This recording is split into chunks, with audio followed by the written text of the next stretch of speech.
Journalism exists to create a common set of facts and a public square. And if half of America is not in that square, that's a threat to democracy. After being violently threatened by rioters while covering the January 6th insurrection, my sense of safety, my confidence, and my understanding of my purpose as a journalist changed. It was shaken, and it was the Journalism Institute that helped ground me. Its community of writers of different generations and backgrounds helped me regain my sense of confidence, to trust my instincts, and made me realize that taking care of my health was the first step to getting back to good journalism.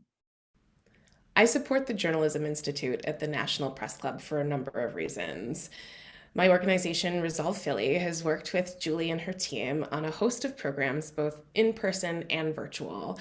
And this relationship made it really easy and efficient for us to come together as a response to the insurrection on January 6th, to really address the language and the framing that was being used in newsrooms around the country to report on the Capitol.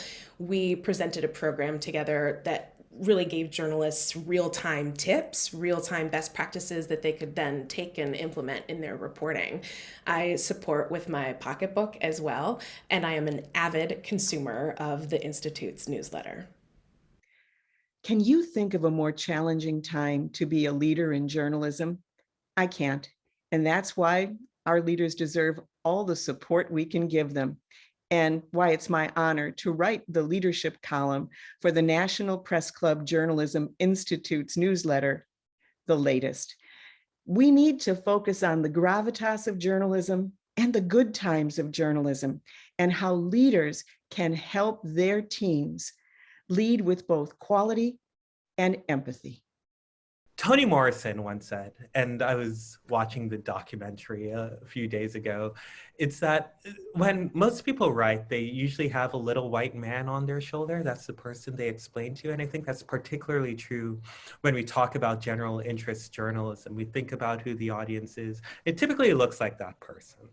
I think what the challenge is to have a few different types of people on our shoulder, so I write with a little white man on my shoulder, and I write with a Black woman on my shoulder too.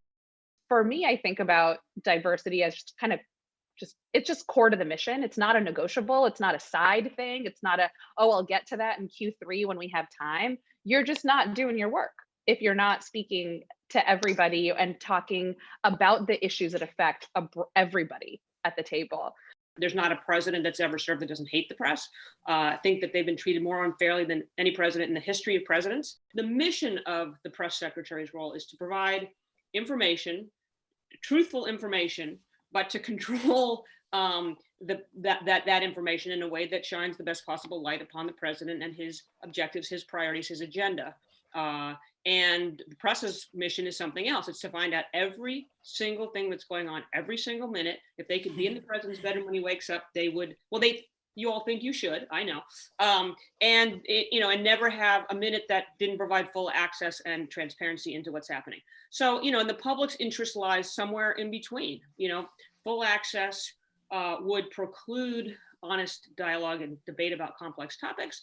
The limited access that we always try to manage, leaves some interesting details and useful details off the table. So again, that's where those two sources of tension are: how much information and what information.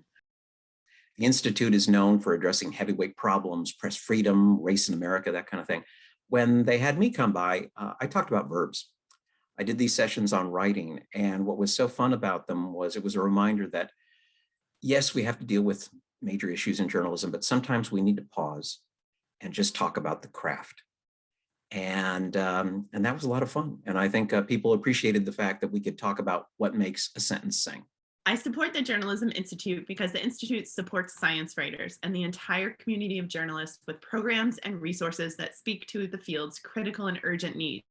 These programs are created with passion and bring together speakers from myriad beats and professions to create spaces where we can learn together.